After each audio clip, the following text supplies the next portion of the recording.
Okay. All right.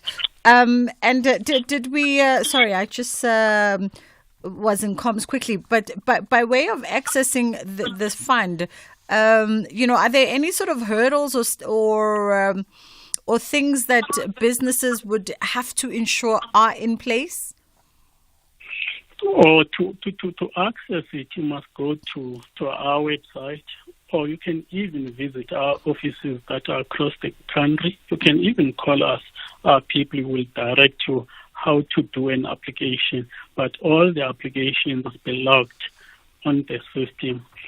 Once you have done that, or when you are doing that, there will be those usual documents, Bridget, that you must put in.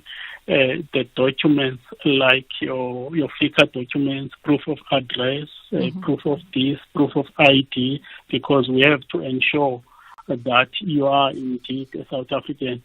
And the company documents, we don't allow individuals to apply. We allow the companies.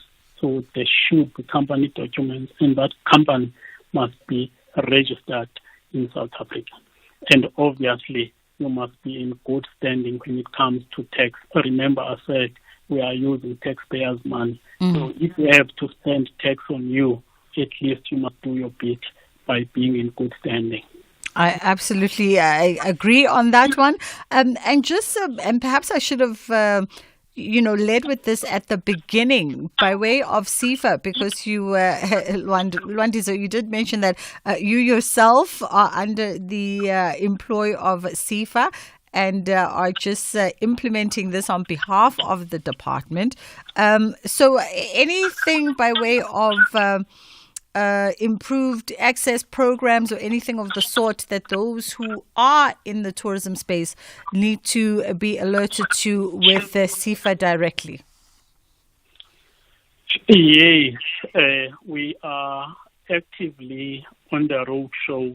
If they can kindly attend our road shows, we always indicate when we're going to be in Mpumalanga. We ensure that we contact the stakeholders in Mpumalanga, both within the private as well as the public sector.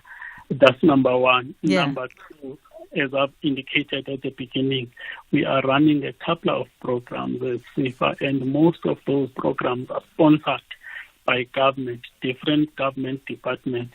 Please take time and visit our website. You'll see we have classified the programs that we are doing nicely there. And if you are not happy, call us. And if you are not happy, visit us. We are also on Twitter or /X. We're also on social media like your Instagram. So there are many ways to get hold of us. Awesome stuff. Lwandiso, thank you so much for the time. That was Lwandiso Makupula, who is the Executive Manager of Wholesale Lending at Tourism Equity. And of course, that fund is there for you to access with a total of 1.2 billion rands in funding available to SMEs within the tourism value chain. Let's go to WhatsApp now as we reflect on Johnny Clegg. 061 410 4107 is our WhatsApp line. On this day, back in 2019, 5 years ago, is when the musician passed on at the age of 66, of course, after an incredible career within the South African and African musical landscape.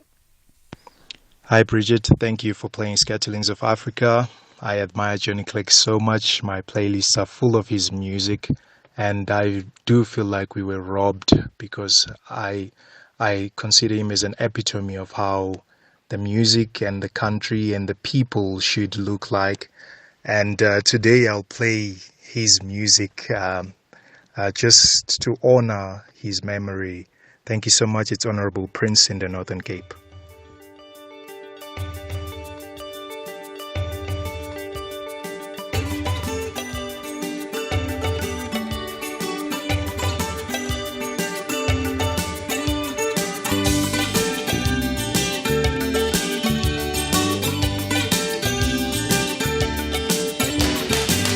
The world is full of strange behavior. Every man has to be his own savior. I know I can make it on my own if I try. But I'm searching for a great heart to stand me by underneath the African sky. A great heart to stand me by. I'm searching for the spirit of the great heart to hold and keep me by. I'm searching for the spirit of the great heart under African skies.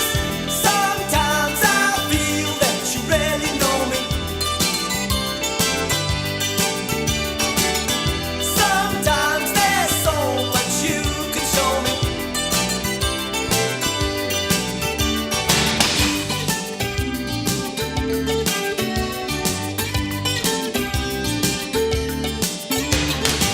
There's a highway of stars across the heavens. There's a whispering song of the wind in the grass. There's a rolling thunder across the savannah. A hope and a dream at the edge of the sky. And your life is a story like the wind. Your life is a story like the wind. I'm searching for the spirit of the great heart to hold and stand me by. I'm searching for the spirit of the great heart under African skies. I'm searching for the spirit of the great heart. I see the fire in your eyes. I'm searching for the spirit of the great heart that beats my name inside. Sometimes I feel that you really know me. Sometimes there's so much you can show me.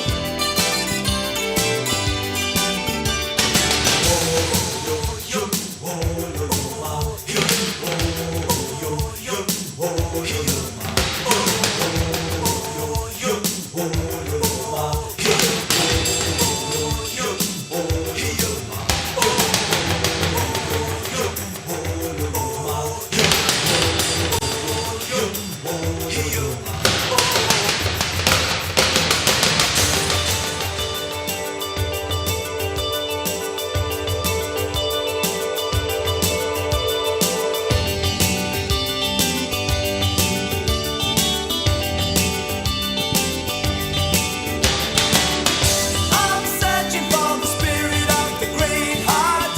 Who comes in my sana when you see all? I'm searching for the spirit of the great heart. Who comes in my sana when you see all? I'm searching for the spirit of the great heart to hold and stand me by. I'm searching for the spirit of the great heart under African skies. I'm searching for the spirit of the great heart. Who comes in my sana when you see all? I'm searching for the spirit of the great heart. Who comes in my sana when you see all? I'm searching for the spirit of the Hi, Bridget. Thank you so much for playing Johnny Clegg. I remember him as Savuka and singing with Sipho Mchunu. Those were the days. Thank you. And of course, so we continue to, immortalize this incredible man. I just came across an article written in the Business Day 2 years after his passing. And it's from what I gather, Johnny was quite the interesting man because for many years he had begun working on his memoir, his original story in fits and starts, as they say, for years before he passed on. And he'd gone on to write notes on his cell phone, scribbling on scraps of paper, capturing memories on voice notes, sending messages to his family. But of course, it was never to be finished as destiny would have it. And so Pan Macmillan has since gone on to publish what they call the Scatterlings of Africa, My Early Years. And it's an episodic and slightly fragmented memoir of the great legend himself. Listen, the greatest stories are never really finished, so they say. Kids Corner is coming up, and then on the other side of this, we continue. This program is brought to you by SABC Education, enriching minds, enriching lives.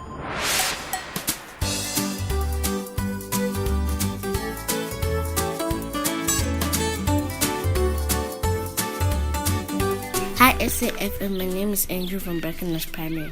I brush my teeth twice a day. I do so because it is very important to keep your teeth clean. Not brushing your teeth every day can cause tooth decays and problems. Some good foods for my teeth are fruits and veggies, milk with protein like eggs, and one of the bad foods for my teeth is sweets and sugar, for it can cause cavities. Brushing the teeth every day helps avoid toothaches, decays, and bad breath. If you have a toothache, rinse your mouth with cold water and drink iced green tea. Thank you. Good day, parents. My name is Kapamba. My name is Dianabo, and I'm 12 years old. I brush my teeth twice a day. I do because I understand the importance of brushing my teeth. I think that your teeth will start to decay. Foods that are good for your teeth are carrots, apples, and cheese. Foods that are bad for your teeth are candy and alcohol. I think it's important so that you don't get tooth decays. If you have a tooth decay or toothache, you should see a dentist. Thank you for listening. Greetings. I brush my teeth 2 times a day because I understand why, and because it is a good habit for us to stay healthy and keep our teeth and mouth refreshed so that we can continue with whatever task that we do. So if we don't brush our teeth, they might get some infections and rot, and it'll be very painful for them to function. There are some foods that are not good for our teeth, which is sweets. It can lead our teeth to rot and stay in a bad condition. If I get a toothache, I just warm wash my mouth with warm salty water. Thank you. Good day, everyone. My name is Amangoza Miana. Today I'm going to be talking about the importance of a good dental hygiene. Well, I brush my teeth twice a day, once in the morning and once before bed. I do it because I know it's important to keep my teeth clean and healthy. If I don't brush my teeth regularly, they might decay and hurt. I have learned some foods are good for my teeth, like fruits and vegetables, while others are bad, like sugary snacks. I think it's important to brush our teeth regularly so that we can have strong and healthy teeth for life. And if I have a toothache, I know I can tell my mom or dad so that we can visit the dentist. Thank you for listening. Hope you guys learned something new today. See you next time. Hello, my name is Muhammad Arham Ahmed. I am 9 years old and I go to Brixton Primary School. I brush my teeth 2 times a day. It is because I understand it would get rotten and dirty. The food that is good are veggies or vegetable, and the bad food are junk food, so that our teeth can be protected by the germs. If I have a toothache, I should go to the doctor or a dentist. My name and surname is Bridget Masinga. I am 9 years old. I try to brush my teeth twice a day if I don't forget, because honestly, I tend to brush my teeth once. I forget, which my mom always says it is not good at all. My parents sometimes have to remind me to brush my teeth. My dentist says brushing your teeth twice a day helps protect your teeth from cavities caused by bacteria and germs. Brushing your teeth also helps us have a great smile and a clean mouth and healthy mouth that smells good. And we visit the dentist every 6 months.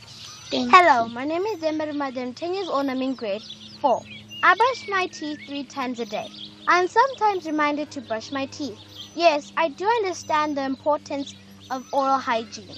The importance of oral hygiene is if you protect your oral health with good oral hygiene practices, brushing and flossing, the odds are in your favor. You can keep your teeth for a lifetime.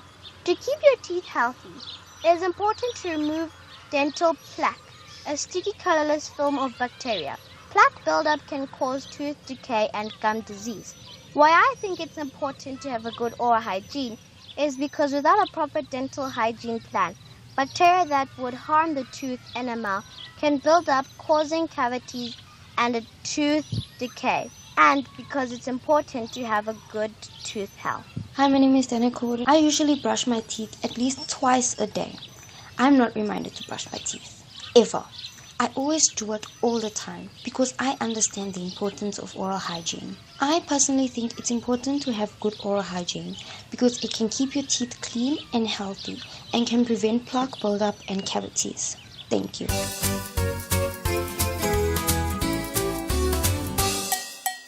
Hello friends! Today let's chat about the importance of maintaining good oral hygiene. It's important to take care of our teeth to keep them healthy and maintain a bright smile. Good dental hygiene involves brushing your teeth twice a day, using dental floss every day, and scheduling regular visits to the dentist. Brushing helps remove food and bacteria that can lead to cavities, while flossing cleans the tight spaces between your teeth that your toothbrush can't reach. Seeing the dentist regularly helps identify any issues earlier so that they can be addressed promptly. Keep it in mind that looking after your teeth now means you'll have a beautiful smile for years to come. Consuming the right foods can also contribute to strong and healthy teeth. Foods like fruits, vegetables, cheese, yogurt and nuts are excellent choices because they are low in sugar and packed with nutrients that benefit your teeth. For instance, crunchy vegetables like carrots and celery help clean your teeth as you eat them, while dairy products like cheese and yogurt provide calcium, which is important for strong teeth and bones. Drinking plenty of water also helps rinse away food particles and maintain a clean mouth. On the other hand, some foods can be detrimental to your teeth if consumed frequently. Sugary snacks and drinks such as sweets, fizzy drinks and cookies can lead to cavities. The sugar in these foods feeds the bacteria in your mouth, which produces acids that attack your tooth enamel. Additionally, sticky foods like gummy sweets and dried fruits can get stuck in your teeth and are challenging to clean. It's best that when you eat such foods, you always brush your teeth afterwards to keep your smile healthy. Remember, good dental hygiene involves taking the right steps daily and making wise choices about your diet. Always keep in mind those 3 fundamental practices: brushing twice a day, flossing regularly, and visiting the dentist. By following these steps and opting for healthy foods, you can ensure the well-being of your teeth. Your teeth are important, so take care of them now to enjoy a lifetime of healthy and happy smiles. This program was brought to you by SABC Education. Enriching minds, enriching lives.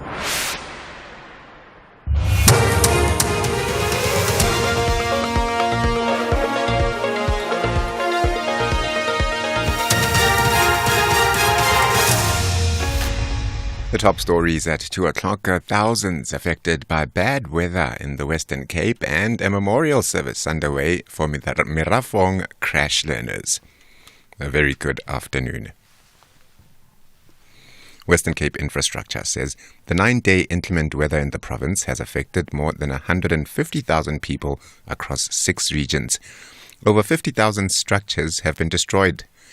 The department has been giving an update on the damage caused by the stormy weather. This comes after the National Cogta Minister Velenkosini Tlhabisa declared the province a disaster area.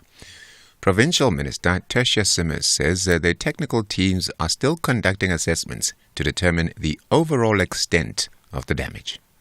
We do have technical teams that's doing the assessments. I mean, that's why we could get the daily reports as we are. To quantify the impact of the disaster, that is what the teams will now have to do. Obviously, this provincial disaster declaration, which came out last week, does assist in that, they now need certain reports at certain stages. But remember, it's more than one department that's being affected. There's also national infrastructure that's being affected as we speak in our province. KZN Premier Tamin Dooley says they are in talks with the eThekwini municipality on plans to find land to build permanent shelters for fire survivors in the Kenville informal settlement in Durban. The morning claiming 400 people homeless. On the same day, in a separate incident, 6 firefighters died after battling a blaze at the plantation in Boston near Mpopomeni in the Midlands. Nduli says plans are underway to provide the victims of Kenville with material to rebuild their homes. I know that there will be provision for the temporal structure to be constructed by this week, before the end of this week. But in terms of the proper land and a proper shelter, I think is something that cannot be determined today as to when exactly. A memorial service for the 11 learners who died in a crash in Merafong on the west of Joburg last week is underway. Gauteng Education MEC Matume Chilwane is attending the service at the Grace Bible Church. It is alleged that the minibus that the children were travelling in was hit from behind by a bakkie, causing it to overturn and catch fire. Monique Lewis reports. It is a somber moment for everybody and for all the families who have lost their children in this tragic incident that occurred last week Wednesday, just a day after schools reopened for the third term. The memorial service should start around 12. The South African Taxi Alliance, Santaco, has also graced the presence in this memorial service to offer support and condolences to the families. We still wait to hear from the MEC. What do they have in store to support the families during this time of their mourning? The national strike by workers affiliated to Union NUMSA at one of the companies operating in airports across the country, Menzies Aviation, has now entered its second day. The workers embarked on a strike yesterday over working hours. They want to work 195 hours, while the management is proposing 165 hours per month. An agreement was not reached yesterday in a meeting between the union and management. Menzies Aviation is responsible for ramp baggage and the checking in of passengers before flights. NUMSA's Mzianda Twani says operations have been disrupted at various airports across the country. He says another meeting has been scheduled for today. And of course, workers have rejected that to their demands that management must give every worker who enters the employ of Menzies the 195 hours on the first day of being employed and not put a cap or a threshold of 5 years before you qualify for 195, because it does not make any sense. There is no rationale for that of capping. Workers are workers. And Western Sahara's Foreign Affairs Minister has called on South Africa to continue supporting its country. Mohamed Sidati met with the International Relations Minister Ronald Lamola in Pretoria. Lamola says there should be a referendum for the Sahrawi people to determine their destiny. He further says the AU should also be part of this process. It was a very fruitful discussion, continuing to deepen our bilateral relations with the people of Sahara and continue to pledge our solidarity in line with the UN resolution for the referendum for the people of Western Sahara self-determination, and to find in the multilateral platform of the UN and also of the African Union to work together in solidarity, to coordinate. The top story at 2 o'clock, Western Cape Infrastructure says the 9-day inclement weather in the province has affected more than 150,000 people across 6 regions. For SAFM News, Ke Mudupi Makhalemele, The Full Circle continues. SAFM 104 to 107 nationwide. Get ready to make your life easier with TV License's new website features. We upgraded to the secure iVery 3D payment gateway and the ability to manage your account information, view, print, and download a detailed TV license statement. You can make website queries for an account and technical support, which has made things immensely easier. It is now a smooth, effortless process that can respond to all user inquiries quickly and efficiently. It is a great way to quickly get the help you need without worrying about a thing. Get started now and enjoy the convenience of TV License's new website features.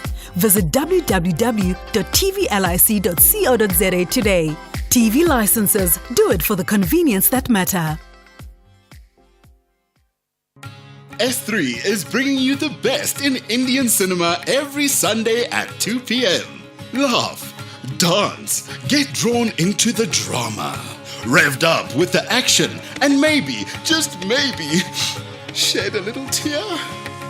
Catch Gagi on the 7th of July, Selfie on the 14th, Prince on the 21st, and Laila Majnu on the 28th. It's Indian cinema like you've never seen it before. Channel your best entertainment with Indian cinema only on S3. Open up. The Full Circle with Bridget Masinga, Monday to Friday, 1 to 3 p.m.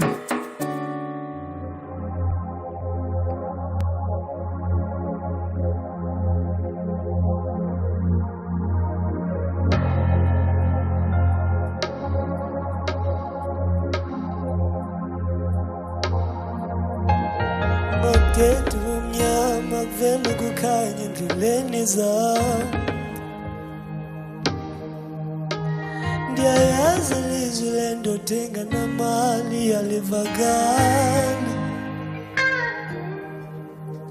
Ndiyakuthanda ntombazana, ndiyakuthanda manyanyan, andazi ndenze kanjani. Ndiyakuthanda ntombazana mna, ndiyakuthanda manyanyan, andazi ndenze kanjani. Ndiyakuthanda ntombazana mna, ndiyakuthanda manyanyan, andazi ndenze kanjani. Ndiyakuthanda ntombazana mna, ndiyakuthanda manyanyan, andazi ndenze kanjani. Ngamakama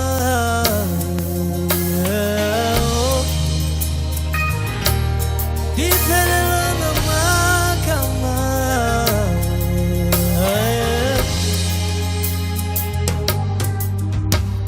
Ndiyakuthanda ntombazana mna, ndiyakuthanda mna manyanyan, andazi ndenze kanjani. Ndiyakuthanda ntombazana mna, ndiyakuthanda manyanyan, andazi ndenze kanjani. Ndiyakuthanda ntombazana mna, ndiyakuthanda manyanyan, andazi ndenze kanjani. Ndiyakuthanda ntombazana mna, ndiyakuthanda manyanyan.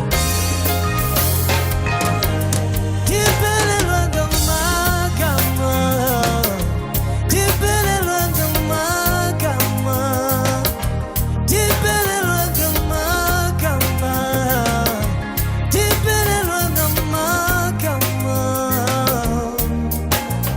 Amakama, amakama, amakama,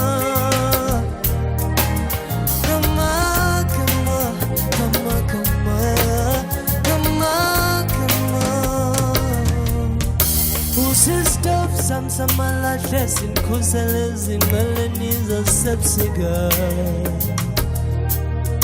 Usisambela samselangesi kusele malangena sehlokeni.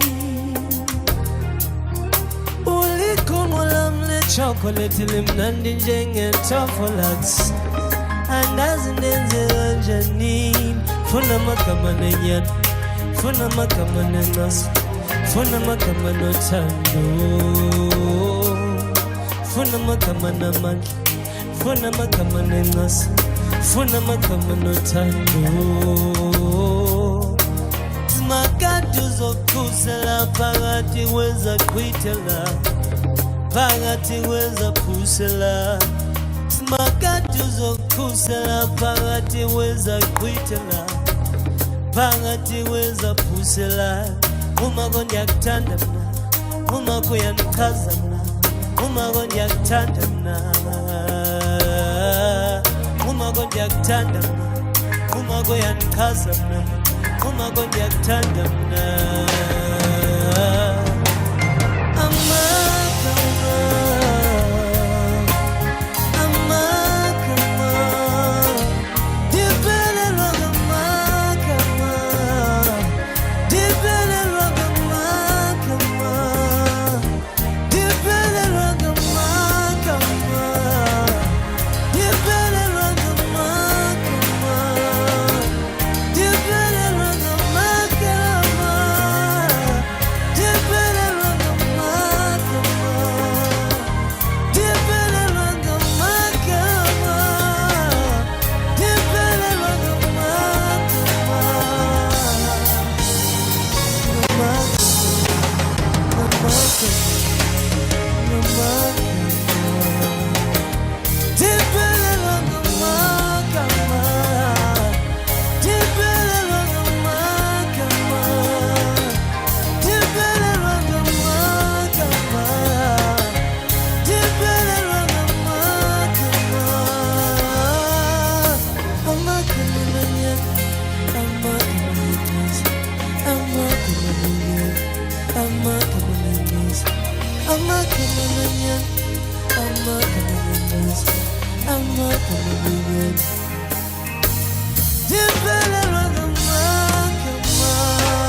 It is Nati coming through with Amagama from the album Umbulelo Wami.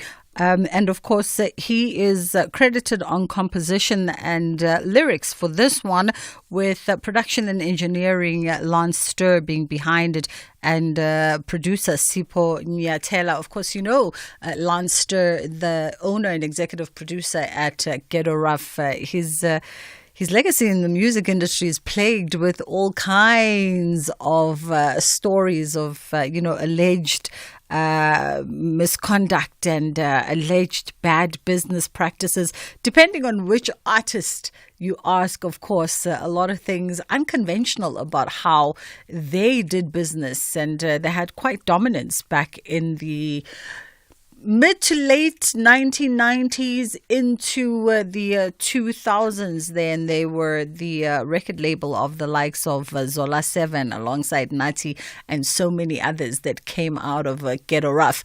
Amagama is the name of that song, and it brings us into the 2 o'clock hour with about 10 minutes past 2 o'clock.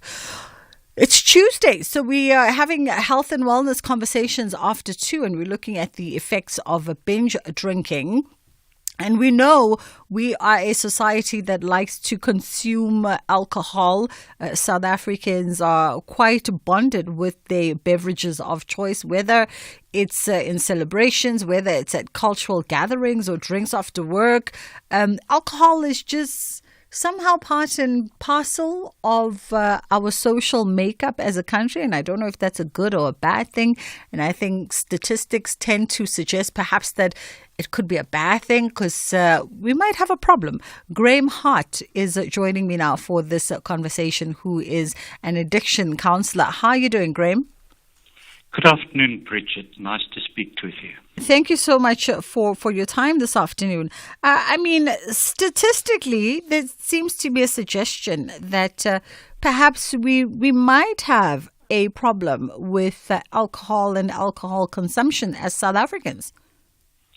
Well, Bridget, there's definitely been an increase in binge drinking, I think probably worldwide, especially since COVID and lockdown. And there's no doubt that in South Africa, with our political situation and economic situation, that people under stress are drinking more than what they used to. Yeah. In fact, just looking here at from the department, 34.9 liters per annum per drinker, which is quite the, as they say, is quite the exorbitant amount of alcohol per person. What is sort of attributing or contributing rather to our drinking behaviors as South Africans? Well, I think you touched on it earlier on when you mentioned cultural gatherings. You know, we do have a tradition of braais and other cultural events where drinking does take place. And, of course, there's also social and economic pressures, you know. Obviously, people are experiencing a lot of stress at the moment. And the problem with humans is we like connection. And as individuals, we're tending to become more isolated, and through things like social media and things like that. And that can lead to drinking excessively or looking for something to supplement our personal our personal existence. Let's also perhaps, Graham, define, binge drinking for our listeners, because sometimes people like to split hairs around these definitions. Well, if I may, Bridget, I'd just like for the listeners to say quite clearly the opinions I give are purely my own, with experience with addiction and working in the addiction industry. So I don't always feel that statistics necessarily is the way of looking at it. I think a person, when they feel that their drinking is becoming a problem for them, that is the time the alarm bells need to go off, because there are different ways of alcohol consumption in terms of using it over long term, or obviously, as you say, binge drinking. Now, binge drinking suggests a lot of drinking over a short time and then nothing at all, which can be fine if it's once a year at New Year's. But are you now starting to find more excuses to drink? The dog's had a birthday, so she deserves a party, and then you're starting to look for reasons to have those occasions. And it's a question of self-monitoring and seeing, am I going to this event because alcohol is available, or am I going for the event and partaking because it's there? Yeah, and you're right. I think it's perhaps less about the statistics and more about your social behavior around alcohol, perhaps. And if we are to look at those numbers, so beer drinkers in South African beer drinkers are ranked 6th in the world for heavy drinking. And we are ranked 5th in the world for drinking in general, according to the World Health Organization. I don't think anything for us to be proud of. But let's then talk about maybe, or should I be asking, if we're looking at how our social relationship with alcohol is, then how do we start? Because people can always find reasons, right? As you say, people find reasons to explain their behaviors. How do you then start, or what are the questions you should start asking if you are trying to gauge whether or not you have a problem or you're developing a problem that is surely getting out of control? I think, Bridget, it's all about your motivation. Addiction, I keep using the word, but let's rather say alcohol abuse disorder. It's something that comes from within. It doesn't come from the bottle, it comes from the person. So you are looking at why are you drinking? When you're at a function, are you looking to see how much there is there to make sure you've got enough to go sleep at night? Or are you drinking because of stress at work? Are you drinking because you're dealing with trauma? Or are you drinking because of somebody that's passed away? Or is this emotional stuff that you are not able to deal with, that you are trying to hide by drinking? And the thing is, you tend to start associating with people that also drink, so your circle of friends can change, the type of activities you do change, so you tend to gravitate more towards perhaps watching sport or going to bars where you know there's going to be alcohol available, as opposed to maybe going to the theatre or something like that. So it's a very personal way of looking at it and seeing how it affects. How is your life being affected, and what are your reasons for doing it? And Graham, the sort of the reading says that people who drink heavily on some occasions, or there are people who can drink heavily on some occasions, I should say, and then abstain from alcohol for, long periods of time or for considerable periods of time in between. And these folks think that they don't have a drinking problem. What do we say to that? Because it's suggested that, perhaps they would fall into the category of binge drinkers. Correct. Look, I would be reluctant to label anybody, because this kind of thing is very much how it's a person's life. And I wouldn't want to start calling people, labeling them as alcoholics just because they overindulge every now and then. I think, again, it is the frequency of the binge drinking. If you start seeing the time passages decreasing between your binge drinking, and also when and why you're doing it, that is the time to start looking at yourself, because the whole point of drinking as a person with an illness is to try and hide your emotions, or to try and subdue them so that you don't have to face them. So are there any other reasons why you're drinking other than to be part of the social group? Good question there that Graham is throwing out for us as we all self-introspect. 086 000 2032 and 061 410 4107 is our WhatsApp line. If you'd like to send through a WhatsApp voice note, you're more than welcome to do so. How often do you drink? How often do you indulge in your beverage of choice?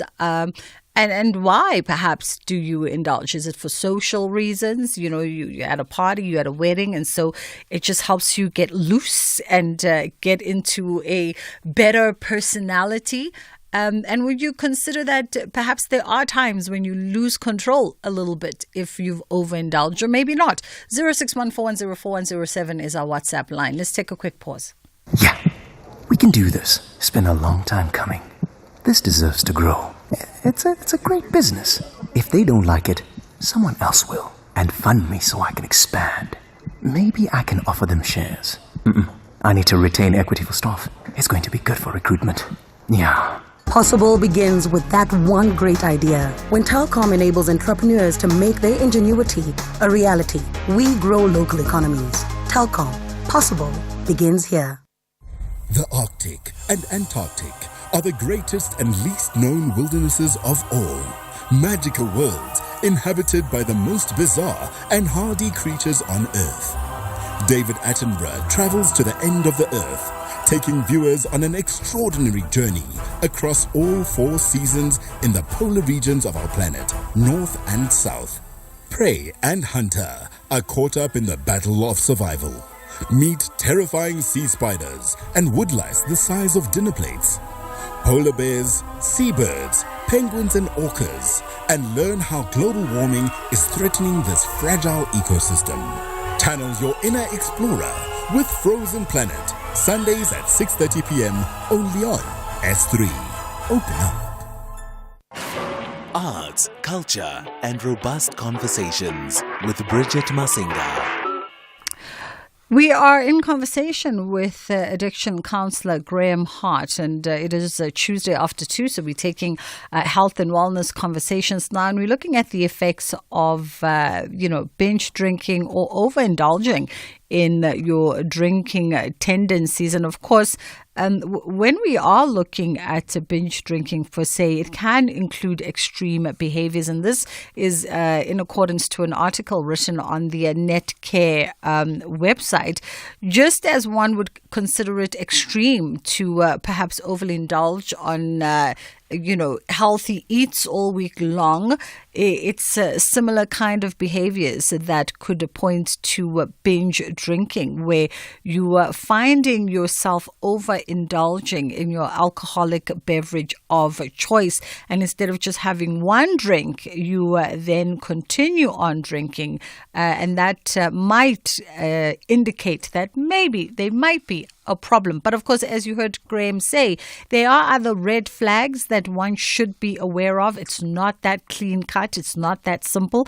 And Graham, you talk about, as part of the questions that we should be reflecting on with self, you also highlight that there are several other issues that could speak to one having a problem with alcoholism or alcohol addiction.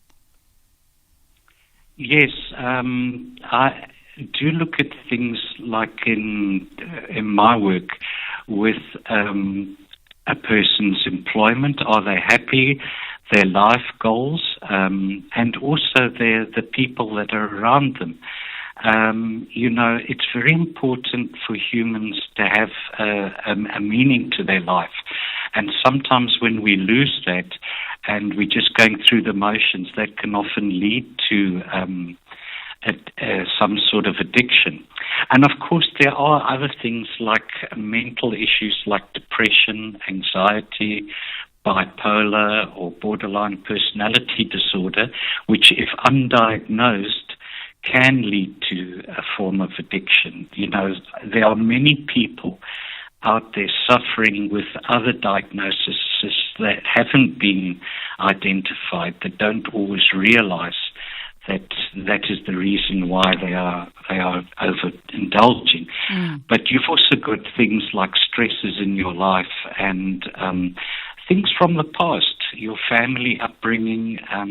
It doesn't necessarily have to have been bad, but if there was some disconnect between you, bullies at school, between parents, that you haven't resolved, that, even people in their 30s, 40s and 50s still sit with things that have happened in their childhood that they've never worked through, And in fact, you say that perhaps it's necessary to take this step back and look at your life in this way, because it can help one to get a better sense of why maybe you are overindulging. Absolutely. One of the things that is very important in mental health is acceptance of oneself. And to be able to do that and start liking yourself is so important for humans because it makes us easier to be around. It's always much easier to be around somebody that likes themselves because you want to be part of it. But when somebody doesn't like themselves, they actually repel you. So you're trying to tend to avoid that negative energy. And part of that is accepting what has happened. There's a saying, life is about the choices you make. But I believe that life is about the choices you never got to make. And those can be all kinds of things, gender, race, whatever you were born in, what country or economic circumstance you're born in, whether you had both parents or lost a parent. And it's learning to accept those things and still appreciate yourself for who you are. And when we have that disconnect with ourselves is what leads us down the road of addiction. And I'm stressing, I'm not saying that binge drinking necessarily always leads to addiction, but it is something just to be mindful about. Yeah. 061-410-4107 is our WhatsApp line. How often do you indulge? Is your indulging still within the parameters of it not being unhealthy and within the purview of your control? Or perhaps, is it starting to worry? You can always be anonymous for these conversations. Madupi is standing by with your headline news. Thanks, Bridge, and good afternoon. In your headlines, the DA has urged the NPA to consider a broad range of charges against those found responsible for the deaths of 144 mental health patients after they were transferred from Life Esidimeni facilities in 2016. Western Cape Infrastructure says the 9-day inclement weather in the province has affected more than 150,000 people across 6 regions, and queues have formed at military enlistment offices in Ukraine as the deadline approaches for men between 18 and 60 to update their personal data. And those are your headlines. A full news update at 3. The Full Circle with Bridget Masinga, Monday to Friday, 1 to 3 p.m. We are in conversation around, our drinking habits, and we're not pointing fingers here. We're just having a conversation with, of course, addiction counselor Graham Hart. And we'd love to know from you, how often do you drink? The research and the data suggests that South Africans drink, and they drink frequently and regularly. So this is no secret whatsoever. 50% of South Africa's adult population consumed alcohol in the past month. Let me put it that way. Yes, 50%. My producers are going, 50% of South African adults consumed alcohol in the past month. And it seems as though beer is the beverage of choice because 41% of them prefer beer. 061-410-4107 is our WhatsApp line. 086-000-2032 is the number that you can call us on. How often do you indulge in your beverage of choice? And when you do, is it more of a social thing? Because there are people who are social drinkers. Are you more of a social drinker? So when you're with your friends and your family over a braai or a gathering, that's when you drink. Then there are people who, only drink after specific days. I went to a doctor the other day, and he was saying that he only drinks on Fridays after the last appointment. And you love to hear your health practitioner say these things, right? And then there are people who drink, who have one drink after work, maybe from Thursday, maybe from Wednesday, but they have a 1 drink, 2 drink limit, and then they are done. Where are you in the parameters of your drinking? 061-410-4107 is our WhatsApp line. John, how are you doing?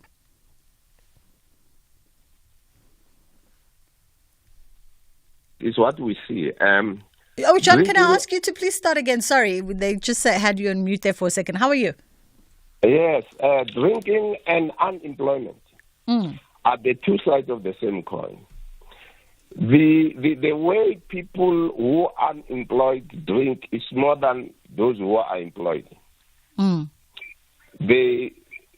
wouldn't say it's boredom, but it's trying to find meaning in life. And even the way the government has changed the rules, they allow people to sell beer until late. Yeah. Sunday and especially Sunday, we used not to open our liquor stores on Sunday, but today they open them, and they even design or make beer to suit the poor. I wonder whether you know this thing is called Ngudu. It's a long bottle. It's a 2 liter or 2.5 liter. It's cheap, affordable to those who are not employed. They'll buy that thing. It's even if it's cold drink, there's no one who can finish 2.5 liters, 6 of them a day. Yeah. It's cheap. Do you know that one? Yeah, I've heard of Ngudu. It's affordable. Do you understand what I'm saying? I hear you. Yeah, it's economically planned, strategically planned for those who are not working, those who are stressed. Women abuse, all those things are related to liquor. They're unemployed. You have got this stuff in front of you. They are easily available. Yeah. What do you do? No, we hear you. We get the gist of it, John. Thank you so much. And I've definitely heard of Ngudu. And that's an interesting perspective that John alludes to, because I've even noticed growing up, I knew that you couldn't, bottle stores were closed on Sundays. You couldn't buy alcohol after certain hours on Saturday. But now it just seems willy-nilly. And I remember during lockdown when that no alcohol on the weekends was being sold, I was championing, I don't drink by the way, and I was championing that. And there was so much pushback from my social circle. Like, how dare you tell us we can't get alcohol during the weekend? But it used to be like that, and that's a reflection of capitalism, perhaps. Mohammed in Lenasia, I see you. Let's go to WhatsApp and hear your thoughts. 061-410-4107 is our WhatsApp line. I enjoyed my Windhoek Lager just after golf on Sundays with my fellow golfers. It's very nice. It's enjoyable. But after that, it's work as usual. Go back home and then concentrate and then work Monday. Sunday, again, it's a routine. Very nice.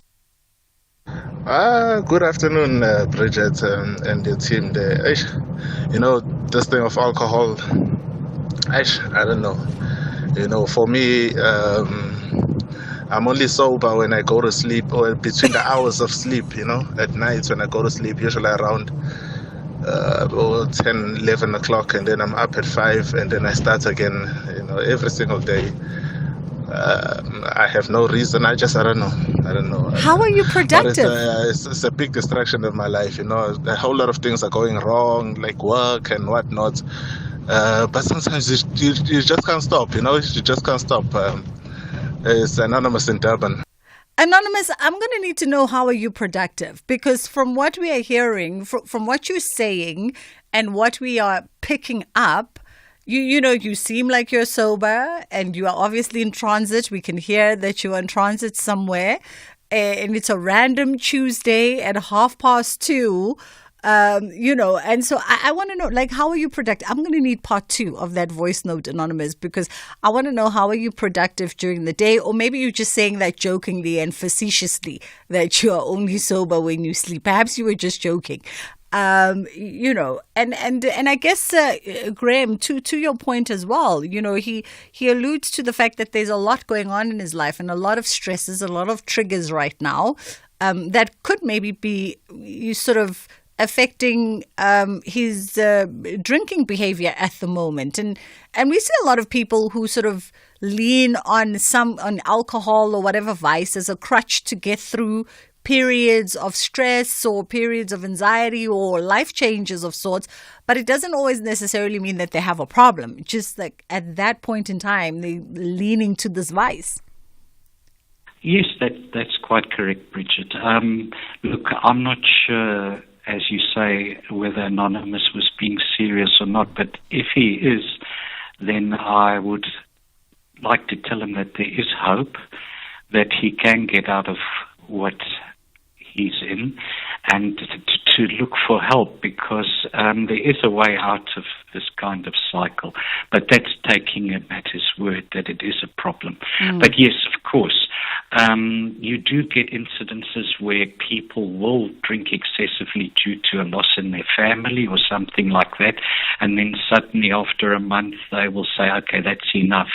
I need to get on with things. But it's when they don't that the problems start. So again, it's a question of self-monitoring. And I would just like, if I may, to refer to the earlier caller, John, who spoke of the types of beer. And that's also important, because when we're talking about beer, it's a very generic term. I mean, it can also include things like pineapple beer, Zulu beer, all different kinds of beer that people also started making during lockdown, which they didn't do before. So, it's very generic in what it covers. And what he's talking about, unemployment, is also a huge stressor. Financial stresses are huge in making people drink more than what they would before. Absolutely. Mohammed in Asia, I want to just quickly jump to you. How are you? I'm fine, ma'am. You've got a beautiful topic here. Yes. Hello to Mr. Hart as well. I'm 77 years old, and I've never had a teaspoon of liquor in my life, and I've missed nothing in life. But the problem is the environment in which I grew up. You see, I come from a Muslim home, and we've never had liquor problems. We don't drink. And I grew up with that. Now I'm working as a medical practitioner, and I deal with alcoholics every day and drug abuse. And the problem is that younger and younger people are being brought to me for the simple reason that the kids grow up watching dad having a beer, watching mom having a beer. The kids know it's like an acceptable thing for people to drink, and the saturation advertising on the trucks, on the television, it doesn't help. Absolutely. How are we going to solve a problem when we have got the biggest brewery in the world is in South Africa? Absolutely, Mohammed. Because of the demand. Thank you for your call. Absolutely. We're in a capitalistic world, and that's why, the advertising is the way it is, Mohammed, and people are being bombarded with it. It also speaks to why our legislation doesn't, enforce the closing of alcoholic establishments and the stopping of retailing or selling of alcohol on certain days. Even given everything that we saw in COVID, that the numbers did actually drop if we stopped selling alcohol on certain days, incidences, emergencies, road accidents, all the rest of it. Anonymous in Pretoria, how are you? I'm good. How are you, Bridget? I'm great. Anonymous, don't fall into the statistic that I read that women, equally consume alcohol as much as men do. I just read that. Go Go ahead. Okay. Unfortunately, I'm part of the statistics, and the reason why I'm calling, I agreed to the speaker's comments about childhood traumas because I'm currently going through counseling. Because for me, honestly, the consumption is the affordability. I can afford it, so why not? Yeah. I don't have a reason. But now that I'm going through counseling and they're unpacking, what do you remember since you're 4 years old about your childhood? Is the counseling helping you, Anonymous? Are you seeing sort of dealing with those childhood traumas? It's also having a cause and effect. Maybe you're more conscious now of how you consume alcohol and your relationship with alcohol. Are you seeing that connection? Yes, because we had 2 sessions already, and it does make sense. It does make sense. And like if I did disclose what is my biggest anxiety, what causes my biggest anxiety, and then they said, what do you remember since you're 4 years old? Yes. Listen. So I think there is a relation to that. Absolutely. Anonymous, we wish you well on on your journey to good health, yeah? At least you've taken the first step and sought counseling for yourself. That's the proper word. You sought counseling for yourself, and you're working through those childhood traumas. So we wish you the very best, yeah? And thank you for sharing. Thank you for this great program. Like it's good to have such platforms and to hear people's views and also feel that you are not alone. Absolutely. No one is ever alone, Anonymous. And we thank you for sharing your story with us. Graham Hart, we have to leave it there for this afternoon. But thank you for the time. That was Graham, who's an addiction counselor. I've got a scratch in my throat. Let's take a quick break. SAFM 104 to 107 nationwide.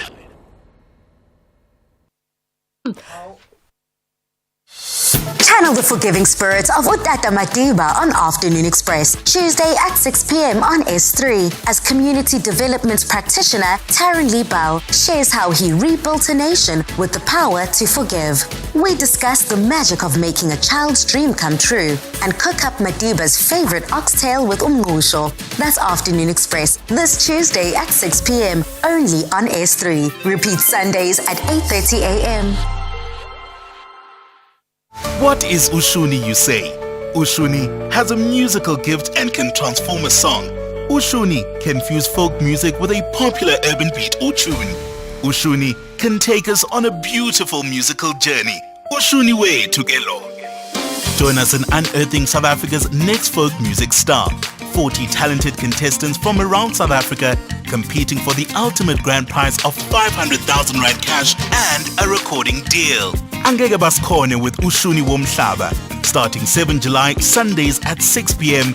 only on SABC1. SAFM, leading the conversation. I literally had a tickle in my throat. You know, these things just happen. You'll be talking 1 minute and then the next thing, something just jumps in the throat. And the worst thing that could happen to us who talk for a living. You had your water? I did. How are you doing? I'm pretty well, thank you. Yeah. Fabulous. Yeah. All right, what's coming up today? So we'll talk about the MK challenge to the SABC to drop using the words of the phrase government of national unity. That applies to you and me as well. What are we supposed to be using? Well, that's what we're going to find out from the MK party. Okay. It's not true. You can't call it that. So we'll talk about that. We will talk about the Rwandan election, 10 or 01? Either way, that's what the winner of the election, Paul Kagame, has gotten. Lots of implications on that.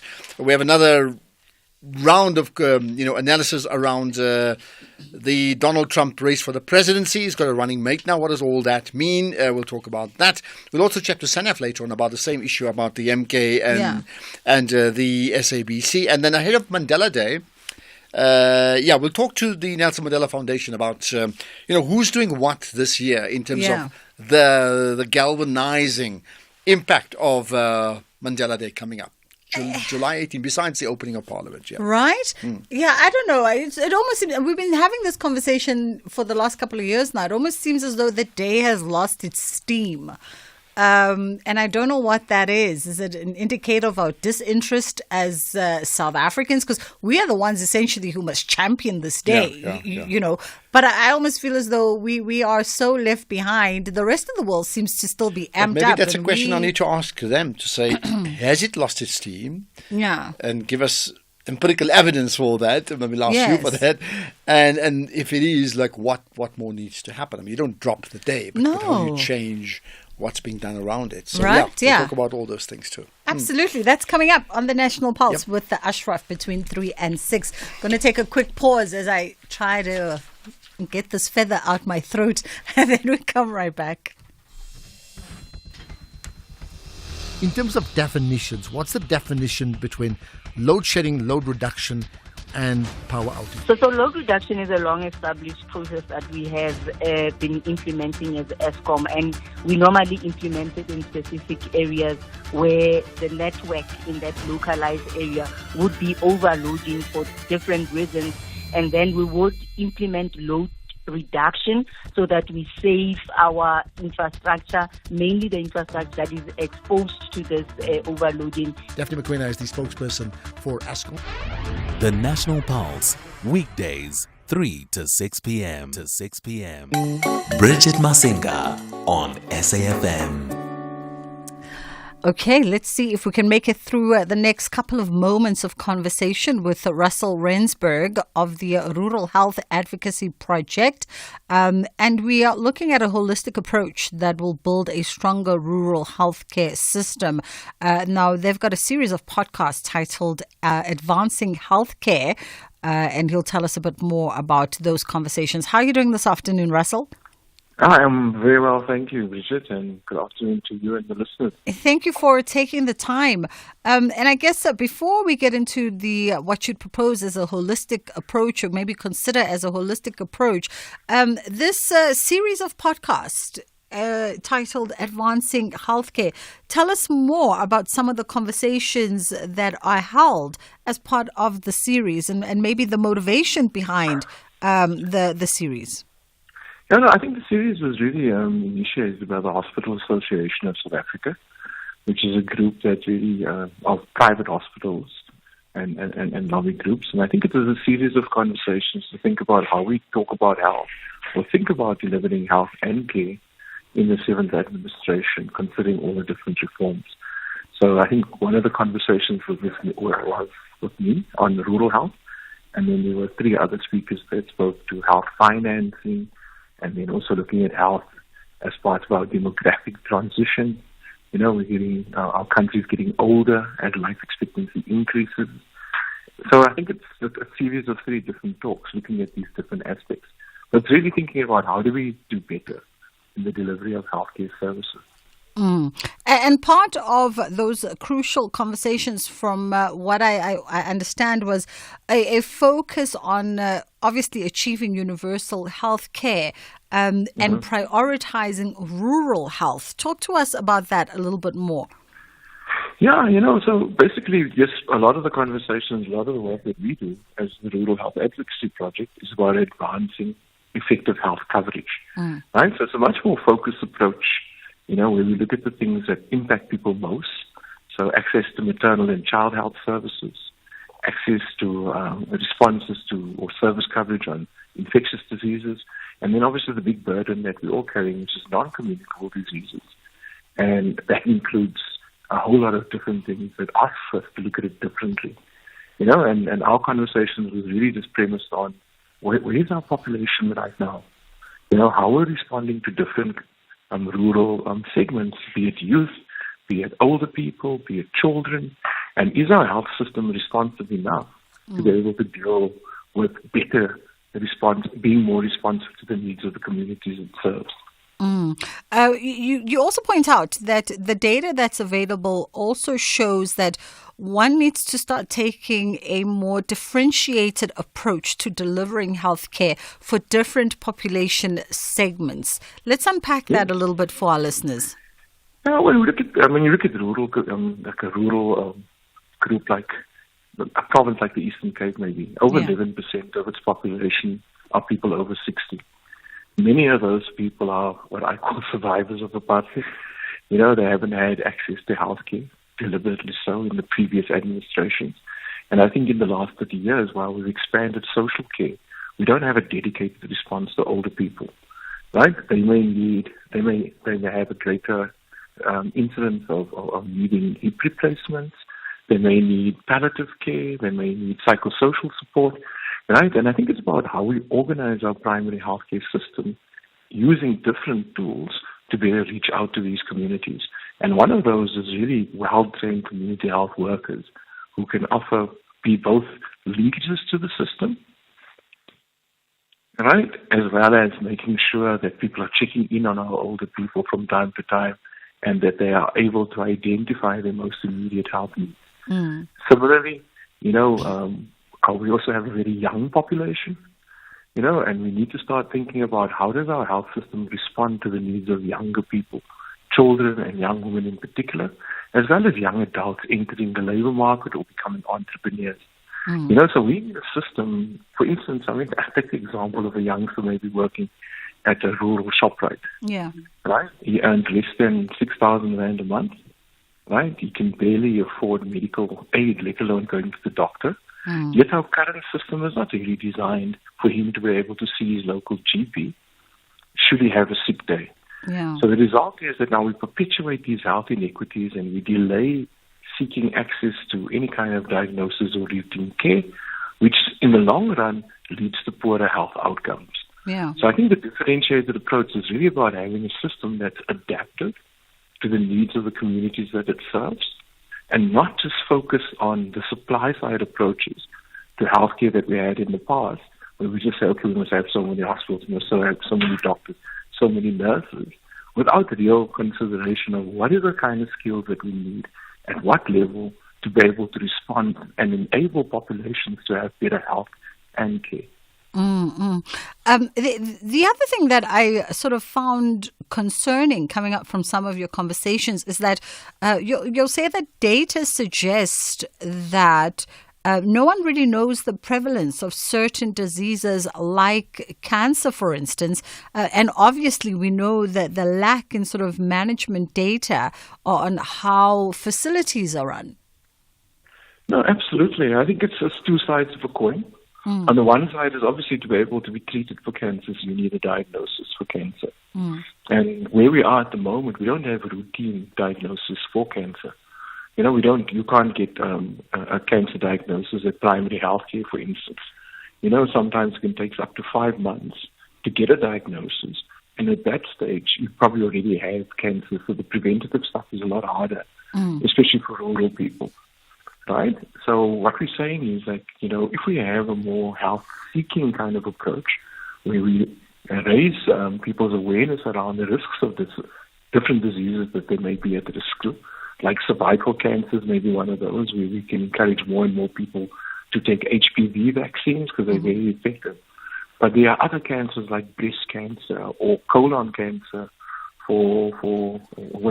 prostate cancer for men. With those certain people aren't aware of the kind of screening that they can do. And often that screening is not available at the primary healthcare level, only at a hospital level. The result is that there could be people dying not knowing that they're ill, and our current records only record actual cancer diagnosis, not necessarily responding to the risk of cancer. Similarly, we spend a fair amount of money on our hospitals. We have a large hospital network that we've inherited in part and expanded on, but that system isn't really organized towards meeting the needs of the broader population. So what we have is a lot of inefficiencies, but we can't really tell. So part of doing that better is really just improving the management data at our hospitals, so we can understand what we're deploying our capacity on, where the efficiencies are. If we're doing 6 or 7 blood tests as opposed to 1, all of those things add up to and take away from very scarce resources, right? And I think we can use them better. So one of the key priorities, especially for us at Rural Health and in our other work on infectious diseases, is asking for better data availability and governance so that we're able to understand what we're doing at different levels of the health system, and that the decisions that we make as a country are informed by data, and we invest in the kind of things that can have the biggest impact for the most people, prioritizing those people with the least access. Yeah. And Russell, I mean, there's been calls to what you're saying, right, about management data, just to ensure efficacy in our systems. There's been a lot of calls by opposition political parties, even as a lead up to the 7th administration, saying that, listen, our hospitals are in shambles, for lack of a better word. But therein lies the opportunity to fix something that is a low-hanging fruit. So that we can optimize on its services for our communities. What would be your advice as a jump point, for the minister in the Department of Health, for instance, in their first 100 days? Look, I think in the first 100 days they have a legislative framework in the NHI Act to be able to break up the kind of strengthening that we need to different levels of the system. Right, so the NHI Act is just an enabling environment. It'll probably take a couple of years before it's fully implemented. But I think that we should focus on specifics. The first thing is that the minister needs to focus really just on the governance of the system. And by that I mean that we have one national uniform health strategy that's determined by national and is implemented by the provinces, who are the main service delivery agents. The second thing is we need to start isolating things like, for instance, we have 6 large central hospitals, which are national assets, but we need to get them to function better. So I would deploy teams to understand how we can better improve services at central hospitals, and then cascade down to the tertiary provincial hospitals, and really make a focus that those hospitals are really doing what they're supposed to do, that they're fit for purpose, and if they are delivering primary care, like a lot of them are, that we find mechanisms to migrate patients to better, more responsive primary healthcare systems. Yeah. And that could include contracting in local GPs at the local level, to help people deal with their routine issues, or even think about increasing capacities at clinics so that our hospitals aren't so overburdened. Yeah. And I think the longer term is data. We need data to make decision making. We have to wrap it there, unfortunately. A fast run out of time. That was Russell Rainsberg of the Rural Health Advocacy Project, literally with seconds to go before Madupi comes through with the 3 o'clock news. Inshallah, God willing, we get to do it again tomorrow.